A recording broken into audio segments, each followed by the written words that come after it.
हे प्रॅक्टिकल आज परफॉर्म करणार आहे. तर त्याच्यामध्ये बेसिक कंपोनंट्सची आपल्याला गरज आहे. सगळ्यात पहिले जो लागतो आहे तो आहे ट्रान्झिस्टर.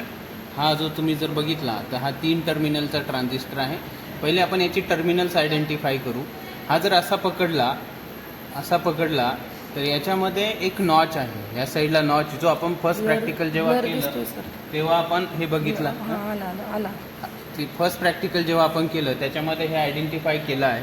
इथे नॉच जो असतो त्या नॉचच्या जवळचा जो टर्मिनल असतो अँटी क्लॉकवाईज तो तुमचा असतो इमिटर नंतर बेस आणि नंतर कलेक्टर. म्हणजे असं पकडलं उलटं तर तुम्हाला क्लॉकवाईज जायचं आहे.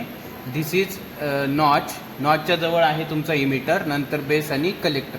हा माउंट केल्यानंतर अँटी क्लॉकवाईज जायचं आहे इमिटर बेस आणि कलेक्टर. म्हणजे मी आता हा माउंट करतो बघा. याला 3 टर्मिनल्स आहे. इथे बघा ह्या ब्रेडबोर्डवरती मी असं माउंट करतो आहे.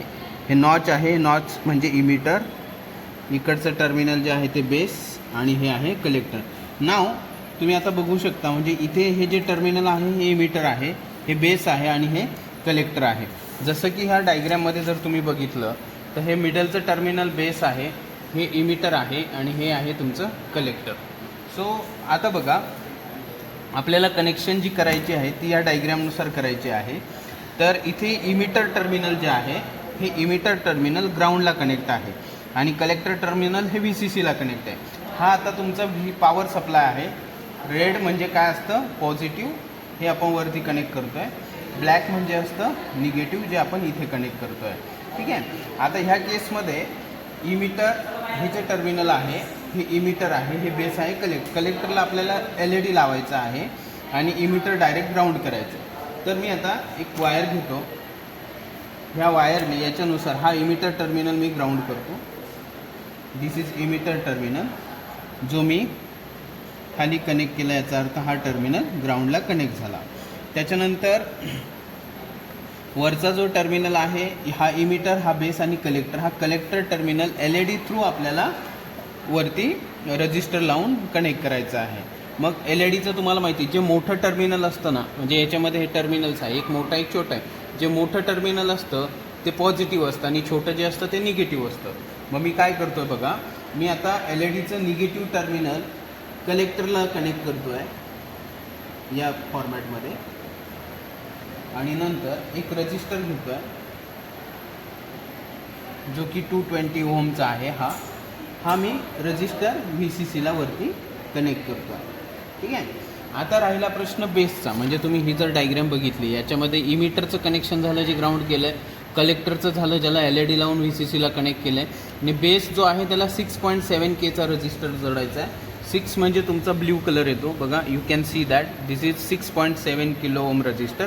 हा या ठिकाणी सर्किट डायग्रॅममध्ये ब्रेडबोर्डवरती बेसला कनेक्ट करायचा आहे आणि इथे बेसला कनेक्ट केल्यानंतर याला तुम्हाला इनपुट म्हणून यूज करायचं आहे. आपण अशी एक वायर घेणार आणि ह्या रजिस्टरच्या सेकंड टर्मिनलला लावणार.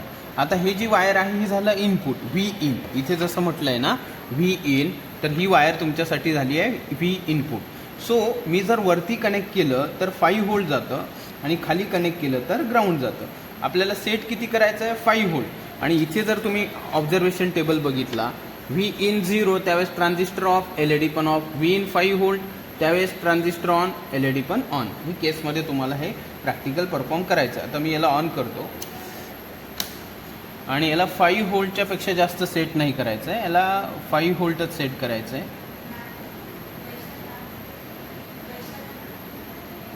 5 व्होल्ट आहे.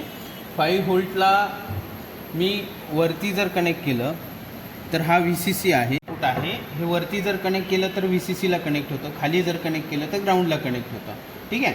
आता इथे जो ट्रान्झिस्टर जो घेतलेला आहे आपण जो घेतला आहे हा PNP आहे. काय आहे PNP. आणि ह्याचे जे रिडिंग आहे हे NPNचे असतात. म्हणजे 0ला इथे NPNमध्ये 0ला काय असतं ऑफ आणि 5 व्होल्टला काय असतं ऑन. हा PNP ट्रान्झिस्टर आहे. म्हणजे हा उलटा काम करेल. म्हणजे 0 दिलं तर तुम्हाला LED ऑन झालेला मिळेल, 5 व्होल्ट दिलं तर LED ऑफ. म्हणजे ग्राउंड केल्यानंतर LED तुमचा ऑन होईल. यू कॅन सी बघा इथे हे जे इनपुट आहे मी जर ग्राउंडला कनेक्ट केलं तर LED काय होणार आहे बघा ऑन होणार आहे. हे बघा हे 5 व्होल्ट आहे. मी आता इथे कनेक्ट करतो आहे, LED काय झाला ऑन, कारण हा PNP आहे. सगळ्यांना माहिती की 2 प्रकारचे ट्रान्झिस्टर असतात, एक NPN असतो आणि हा PNP असतो. हा PNP आपण यूज करतोय. जर वरती VCCला कनेक्ट केलं तर तो ऑफ असतो आणि खाली कनेक्ट केलं तर तो ऑन असतो. हे सिम्पल प्रॅक्टिकल आहे. एक्झामसाठी येताना सगळ्यांनी ही थोडे कंडिशन्स बघून या. इझीएस्ट प्रॅक्टिकल आहे. सो आउटपुट फक्त ह्या ऑब्झर्वेशन टेबलच्या थोडंसं वेगळं येतं आहे का, तर आपण हा ट्रान्झिस्टरचं व्हर्जन वेगळं यूज केलं. ठीक आहे.